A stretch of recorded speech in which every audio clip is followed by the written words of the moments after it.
Natsume has always been drawn to beautiful things. Rainbows shining after the rain, movies about friendship and romance, but none of those compare to the beauty of flowers. One day he hopes to have his own shop where he will grow flowers himself. For now, making flower accessories is how he brings that passion to life. At lunch, Himari comes looking for him so they can eat together. He was planning to eat alone, but of course, she doesn't care about that. However, some of her friends actually want her to eat with them. In fact, they even insult Natsume, asking if she ever gets tired of hanging around that loser. She shoots back that they would be surprised. Natsume is actually super smooth. They brush it off and tell her they are going to karaoke after school and that she should come.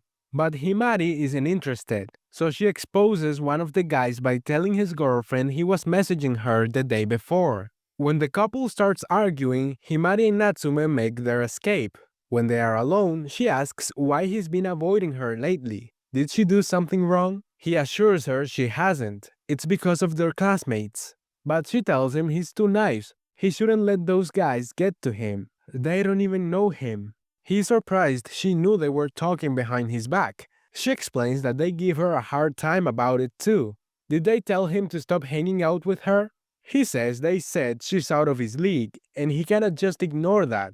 Besides, she has her own circle, friends in the popular crowd. He doesn't want to hold her back. In response, she shows him the messages that guy had been sending her. Things like, Himari, will you go out with me? I'm serious, I will break up with my girlfriend. She says he's been messaging her like that for a month now, and his girlfriend thinks Himari has been trying to steal him.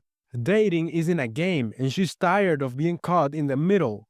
Natsume might think the romance and friendships in the popular crowd are beautiful, but beautiful doesn't always mean pure. She would rather have something that's pure, not just pretty on the outside. That's why she likes the way his eyes light up when he's working. His passion is real, it's not beneath her at all. So she makes him promise that he will be her best friend forever and that he will never fall for her. He promises. Then she suggests that from now on, whenever a guy hits on her, she will just tell them she's already dating Natsume. But he immediately refuses. She better not drag him into the drama of the popular crowd. He doesn't need any more trouble from those guys. Besides, what if they actually believe her? So she asks if he would rather just date her for real. Again, he refuses. The last thing he would ever want is to go out with her. She laughs and says he knows her too well. Unfortunately, 2 years later, he ended up falling for her. Himari is no longer moving to Tokyo, and Natsume completely missed his chance to tell her how he feels. Now all he can do is try to play it cool. When he sees her, he asks where her ring is. She shows him she turned it into a pendant, figuring a ring might be a bit much to wear to school.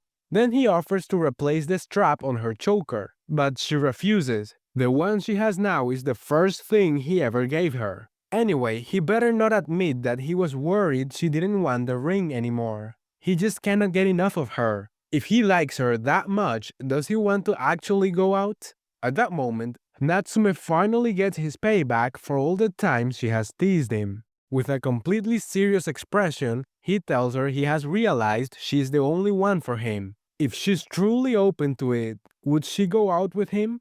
And then he tells her he's just kidding. She tries to play it cool, insisting he cannot fool her with a fake confession like that. But the second she turns away, she rushes to the bathroom, and we see she's completely flustered. For a split second, she really thought he was serious.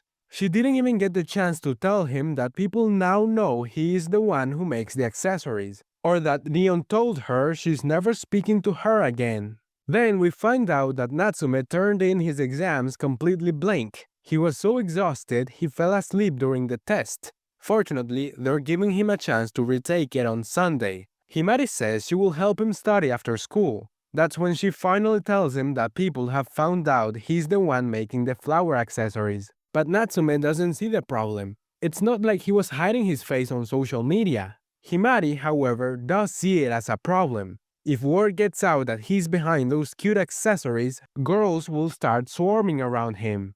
Some might even come up and ask to model for him, and he would probably go along with it, just like last time.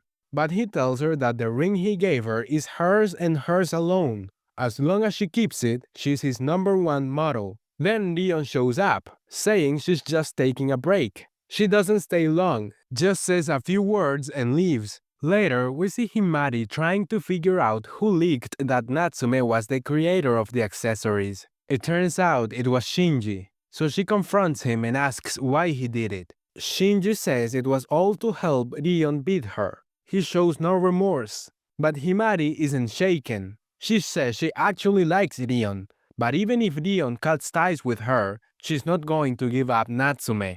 Shinji says Himari is clearly desperate. Anyone could see how she feels about Natsume, and since she didn't make a move when she had the chance, he says it's only a matter of time before she realizes she's not even a threat anymore. After that, Himari and Natsume head to her place to study. She says she messaged her brother and that he will probably know what to do. She also teases Natsume. It's hard to believe he hasn't visited her house in almost a year. Then, as usual, she jokes that no one else is home, so the two of them will be all alone. Natsume gets flustered, only to find out she was lying. Her brother is right there, waiting to welcome them, and he will personally be helping Natsume study. The thing is, her brother has always agreed with her. Natsume truly shines the brightest when he's making accessories. He believes his work could one day make their town known all around the world, and that's exactly why he cannot let anything stand in his way, not even studying for exams. Just then, Natsume notices Himari leaving, even though she said she would help him study. But she says there's no stopping her brother when he gets fired up like this, so he's on his own, left with his brother-in-law. Himari's brother says he's glad they have worked things out. He knows what happened between them. Honestly, he was worried Himari wouldn't be able to apologize. She has always been a bit spoiled, but Natsume says she never apologized because she didn't do anything wrong. He's the one who said sorry. It was his fault. Her brother gets angry and demands to know more about that. Later that night, Himari hears a knock on her door. She assumes it's Natsume. He came to a girl's room this late at night? Could it mean if he's up for it, so is she? But it turns out to be her brother. He just wants to have a little talk. The next morning, her brother gives both of them a ride to school. Himari spends the entire drive crying after the lecture he gave her the night before. When they get out of the car, Leon sees them and immediately questions why Natsume just got out of a car with Himari. When he explains that he stayed over to study, Leon declares that in that case, she will come over next time too, and stay the night as well.